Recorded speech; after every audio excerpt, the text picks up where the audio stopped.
happy resurrection. Before we usually say happy Easter, no?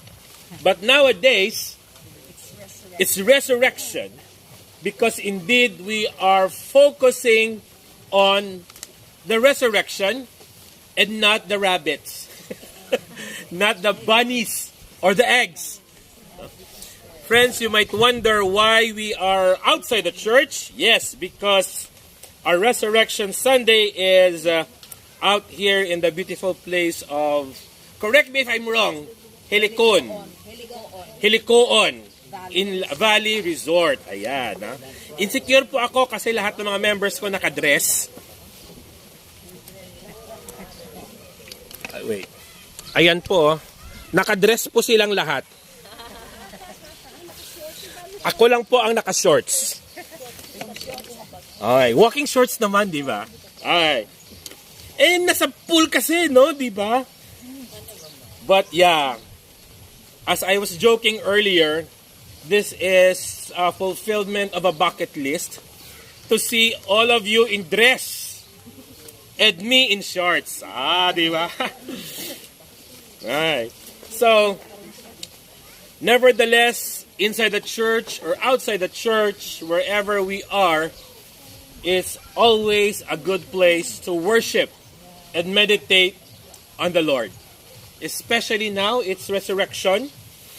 We could just imagine years back, maybe when Jesus Christ's resurrection, I said maybe because we are not all there, it might also be very cool. Okay, early in the morning. Diba? Very cool siya.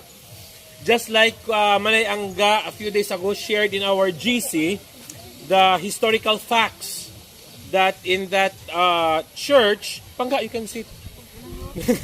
Gapataas ka. Okay? In the church where they found the relics or some proof that indeed the place where Jesus Christ was buried was indeed a garden. And there was a part of that video which says that according to the scriptures, the place where Jesus Christ was buried or was crucified, the place of ano gani? Din gani si Jesus Christ in crucified? Sa Golgotha. Or known as, kids, ang makasabat may load. Na ano gani? Ano gani? The skull. Bungo. Bagul. No? Nga lapit dito is a garden. And according to that study, how would there be a garden? Because the whole place was mountains, rocks. But according to the study that was in that video, it shows that there were traces of garden soil. O, diba? Natabunan siya. No? Covered siya. And so we are lucky this morning that we are somehow, it's not a garden. It's not a garden, but it's all trees, plants. So we can enjoy the cool breeze. And trend now is ginimo siyang acrostic again. Letter E, Easter, encouragement. Nowadays, our society is full of discouragement. Agree or agree? Agree. No? Full of discouragement. Why? It seems that nothing good is happening around us. Right? I don't know if you are aware that according to Pag-asa, today, Resurrection Day, Iloilo is one of the gineclare nilang danger zone sang heat index because we are experiencing 43. In some other places, 42. Baguio is 23 28, 29 something. With this heat, are we still encouraged? Can we still say there is a bright future? Warm future. Or, I don't know if you would consider this a joke, but if this is the heat that we are suffering now, experiencing now, how much more down there? Wala ice, wala aircon. I don't know if you are encouraged. But the Bible would tell us that don't lose hope. Because we have a lot of promises of encouragement despite of all odds. Sige be, ma-Bible quiz naman tabi. Who can give one promise in the Bible about encouragement? I will never leave you nor forsake you. Guys, sorry hindi po kayo makapag-participate kasi recorded na lang po ito. Walang signal po dito. Okay? I will never leave you nor forsake you. What else? Matthew, lo, I am with you always up to the ends of the earth. Psalm 27 verse 1. The Lord is my light and my salvation. Whom shall I fear? The Lord is a stronghold of my life. Of whom shall I be afraid? Romans 8:28, very common. And we know that on all things God works for the good of those who love Him, who have been called according to purpose. Yeah? Isaiah 41:10, so do not fear, for I am with you. Do not be dismayed, for I am your God. I will strengthen you and help you. I will uphold you with my righteous right hand. And many others. But the sad thing is that many of us do not know this because we do not read our Bibles. Diba? Or that many of us, like me, knows it, but we do not know the verse. Exactly, Zen. Sa una, correct. When I was in my high school years and college days, I would usually be pushed to join the Bible quiz sa CPU. And most of the time, I said most of the time lang, but not all the time. Most of the time we would win because laking simbahan. But now when nagpastor, next question please. Hindi na maka-remember ng exact verses. But I know it's there because it is implanted in our hearts. Right? Understandable because you have age. Yes, you are aging gracefully, Manay. Thank you very much. I love you. Yes, we are aging gracefully. Nagamalilipato na. But the best thing there is that even though we would forget many things, once it is implanted in our hearts, it will never, ever be forgotten. I remember when Nanay was on her deathbed, she would always hum a hymn and some verses. The verse that she would always recite is Psalm 23. The Lord is my shepherd. And then she would sing, Great is thy faithfulness. Those are the two things that Nanay would usually hum or say on her deathbed. I said deathbed because kaparumatay na lang siya and she is practicing dying for a few times. You know? And that's an encouragement, Manay. And she perfected it. Yes, and she perfected it. The sad thing is she would always perfect it when all my siblings are not around. Pag around sila, she is alive and kicking. Especially pag magtawag si April. Pag wala na, si Kalbo na lang, ayan. Practice dying na naman siya. Ha? Yeah. Even sang napatay na siya, i-share ko lang encouragement ng Japon ha. When we rush her in the hospital, practice siya dying, no? Gin-resuscitate ko siya sa balay. And then, everybody was there in the hospital. A day after, why siya namon gin pa resuscitate eh. Because we know nga it's her time. Inakigan kami Dr. Alerta. Because on the first day, nagpisik ang yatiil. So nakigan ako Dr. Alerta nga wala ko gin pa.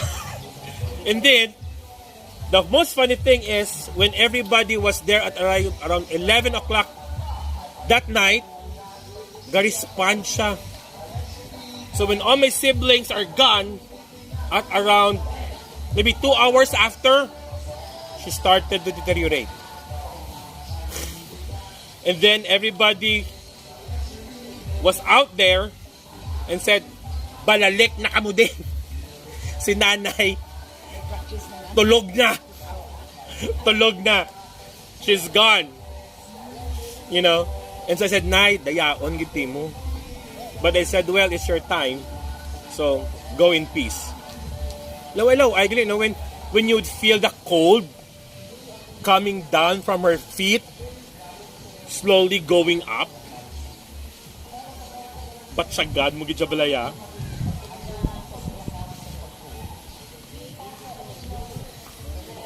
Wala siya ante.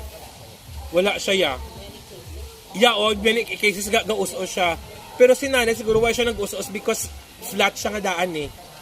Wala siya namon gin pa-elevate na. Yung flat na lang siya. But nonetheless, ang coldness ma-feel mo until the tip of her fingers. That's why sa iyalungon, people would always ask nga may space in between sang duwa niya ka hands. Ka hindi na mapilo, hindi na ma-stretch. And so my siblings would say, arang kalbo basula. Basula ang kalbo. Why? Because up to the last minute until a few minutes after she died, go holding hands kami nga duwa ni nanay. So hindi mo na ma-stretch ang yakamot or ma-remove because nag-rigid na siya. So makubay na lang da. It was my hand in there. Diba na? That's why until now sometimes nagakadamguhan pa ko. But it was an encouragement because she never suffered. She literally slept into glory. Which many times I would reflect that in times like this, in our days right now, what is our source of encouragement? Do we have our faith to hold on to? Sad to say, many people have lost their faith nowadays. Instead of acknowledging the presence of the Lord, they would blame the Lord. Why such tragedy or malas, if we would say, would come their way. But nonetheless, Christians as we are, we would always draw back on Him. Diba? At the end of the day, we would always say, sige Lord, Thy will be done. Right? All of us need some kind of encouragement in one time or another. That's why we have social media. Right? Because we do not see each other face to face anymore because all of us are busy. But we are very blessed because we have the social media wherein we can just update each other and support each other. Right? We can extend a shoulder to cry on, a hand to help because of social media. So whether we are near or far, we can continue to encourage one another. And because of that, somehow we can feel or we can be an angel to each other, which is the second letter, angel. Do you believe in angel? May kanta na, you believe in angels. Na, na, na, na, na. How many believes in angels? Isa, dua, tatlo, apat, lima, anom, pito, walo, siyam, pulo, onse.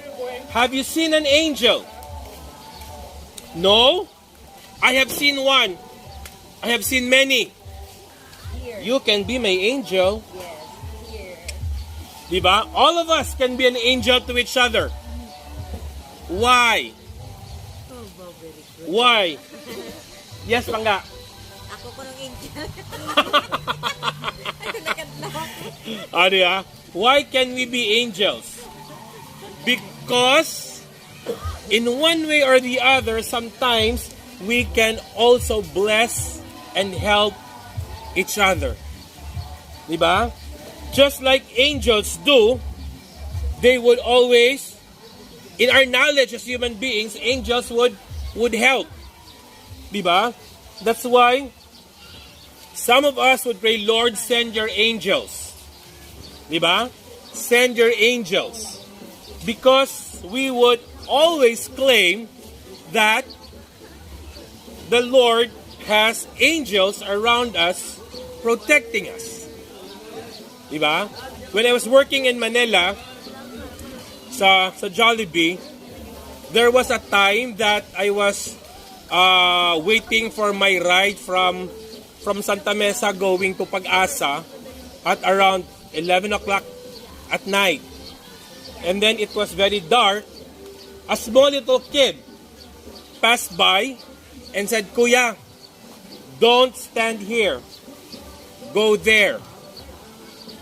There's a light there. Not here.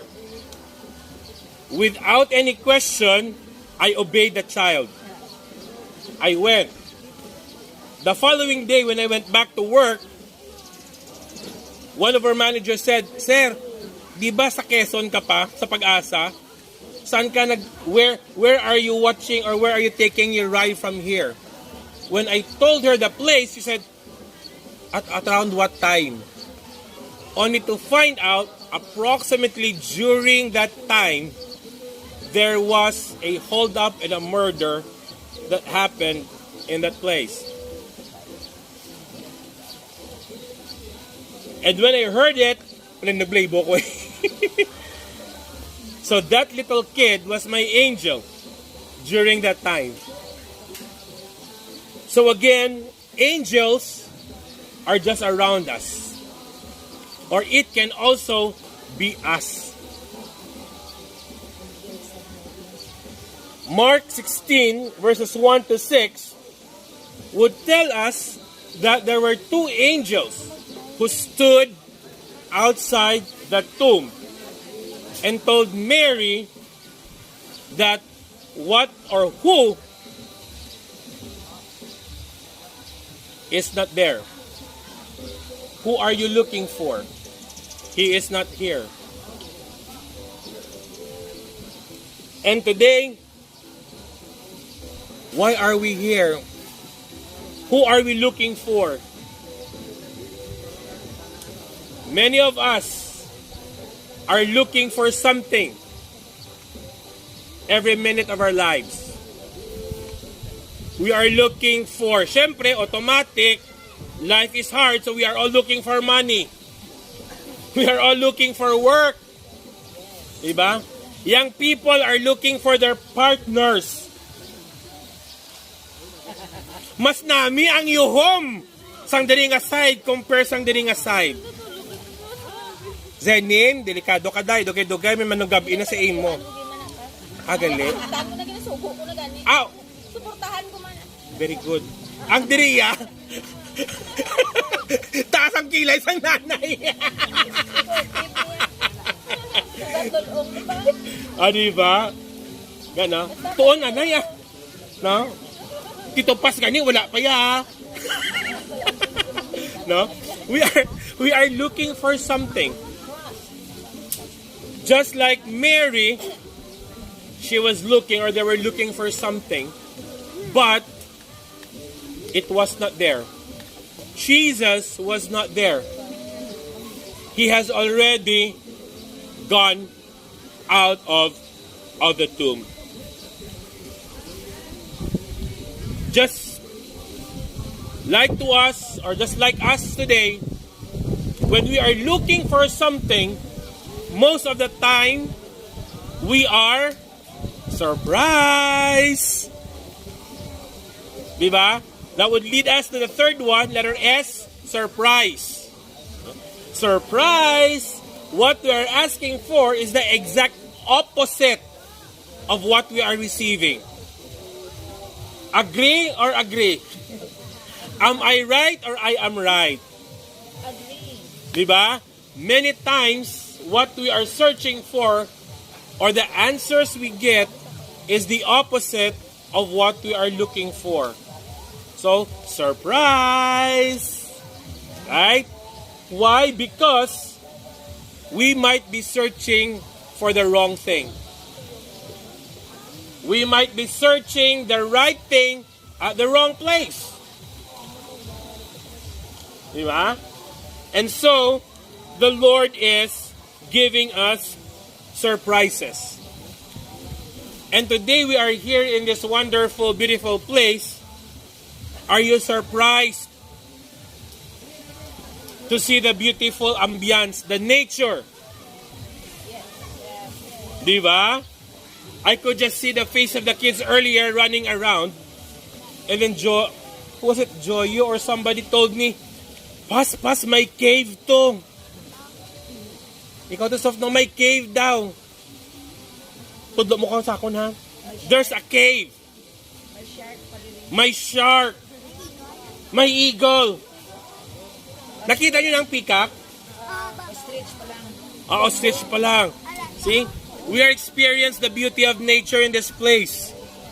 So are you surprised? Babalik ka rin. Right? And because we are surprised, we are happy.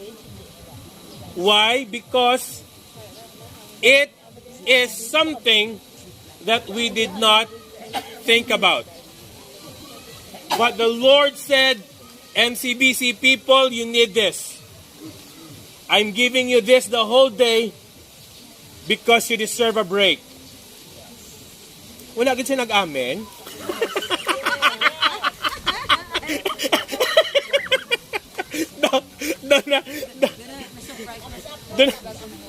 Na-surprise ka mo, no?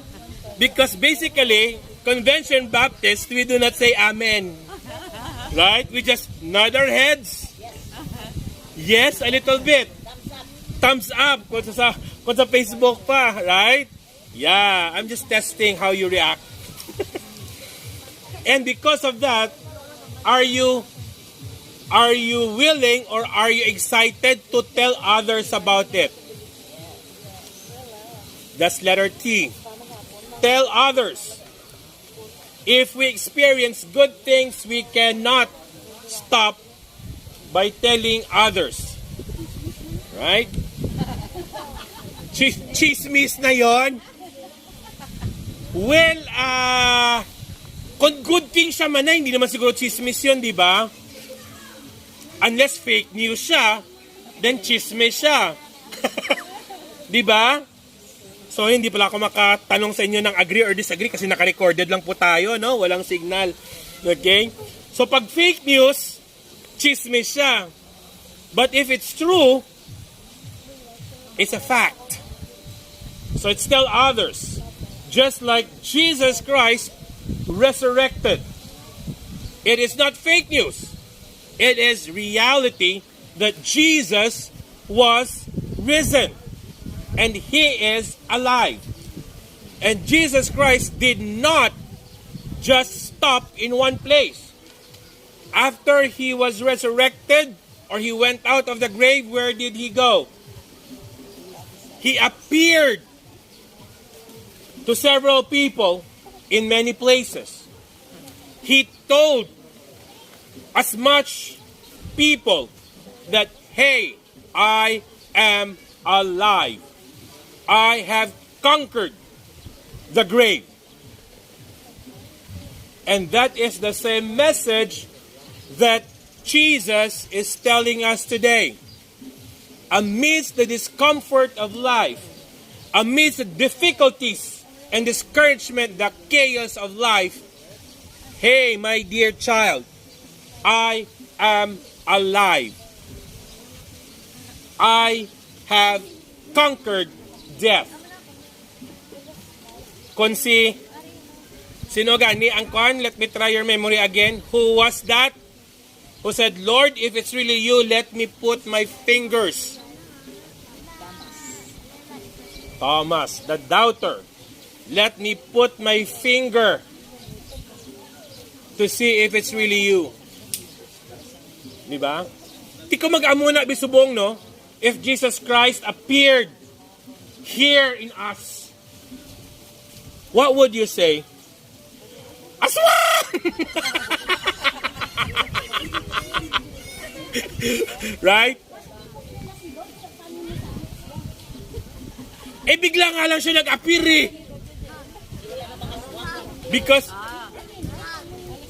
may kuryente. Sa bagay, good point. Multo. Sorry, multo pala nat aswang. Sorry po, peace. Okay? Maria, ihag mo siya. Wow. Ihag mo siya. Right? So we would have a lot of responses. Aswang diyang una, kasulod sa ulo ko, no? Because, antitize, pero si Lola sang una, when Lola was still alive, every time he would tell her, ay Lola, si Kwan, hingmaran. Sa mga uma-uma.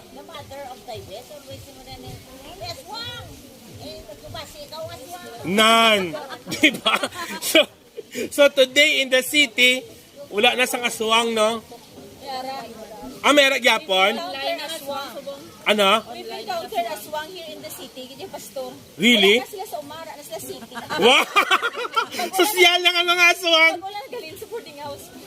Ayan po, may natabo. Sismista ka rin na, intriga ang kalbo.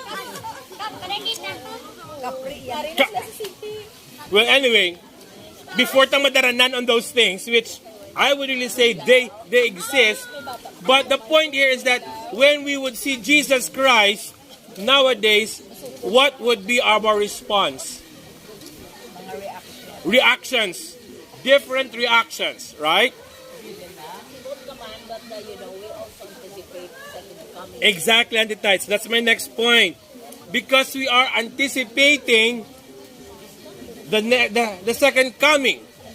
Anytime from this moment, Jesus Christ is coming again. When? Where? How? Next question, please. The least, correct. The least time that we expect Jesus would come, then He will come. But the point there, my friends, is that have we told others about Him? Have we told others about Him? Are we excited to tell others that He is alive? And that's our next letter. Again, E. Excitement. Excited. Right? We are all excited to be here this morning. Right? Who is not excited to be here? Pangga, hindi ka excited? We are all excited to be here because it's a new place for all of us. So very excellent yan sa bata. Ano? Excellent. Ayun. Diba? But the sad thing here is that if we look at the scriptures 7 days ago, as we have mentioned last time on Friday, 7 days ago, people were also excited in welcoming Jesus Christ. Diba? They were all excited. The whole town was excited. Lo and behold, a few days after, what happened? The same people also shouted, "Crucify him." Which is, I think, is also true in this generation. Many of us would profess we are Christians, we believe, but at the end of the day, we also say it's all stupidity. At the end of the day, people would say it is just a make-believe. It's all useless. Why? Because of their own experiences, because they were carried away, they were convinced by other people. But Jesus Christ was firm. On the third day, He will rise. On the third day, He will defeat the grave. And He has proven it. And that would lead me to the last resurrection. On the third day, He resurrected. He was alive. He is alive. And He is with us. There was a post on social media one time. The question is, name all those who profess to be the Savior. Who among them defeated the grave? Who among those who says, "I am God"? Who among them have defeated the grave? It's only Jesus Christ. And Jesus Christ didn't even say, "I am God." But He said, "I am the Son." Diba? I am the Son of the Father.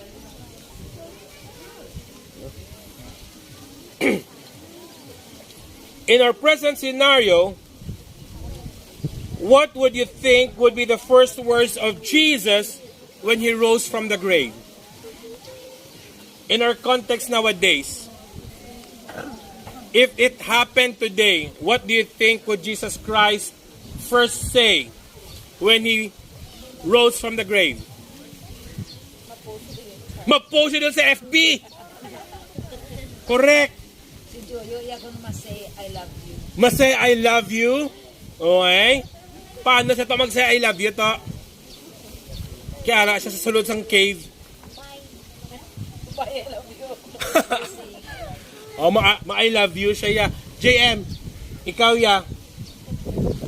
Kung buhi subong, kung natabo ni subong, what do you think Jesus Christ would first say? Maana? Ma-appear? Ikaw pangga. What do you think? Ano pa nung mo nga, first, una ayan nga ang balon ni Jesus Christ? Hi! Hi. Diba? Or maybe Jesus Christ would say, "Ote, hambalgid mo, mabuhi ko." Diba? Amo na lang ang mga jargons. Jesus Christ say, "Te, ari pa ko, arin ako." Right? Or something, "Te, din ka daya." Right? You know, we can have all this maymays around, you know, in this kind of generation, but one thing is true is that Jesus Christ maybe would say, "I have succeeded. I have returned for you. I came back for you."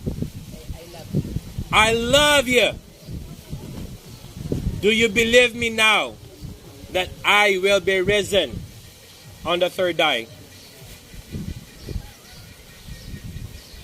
And so, my dear friends, for sure, Christians as we are not surprised, right? But maybe sometime in our lives we doubted. We faltered as Christians. But at the end of the day, as I've said earlier, we come back and realize that everything is because of Him. God has promised us life eternal, and He has fulfilled it. So today, as we enjoy, as we relax, have fun, eat the delicious food that we are about to eat because I'm hungry now, we could celebrate and say, Lord, thank you, because you have defeated the grave. Good morning, good afternoon, and good evening.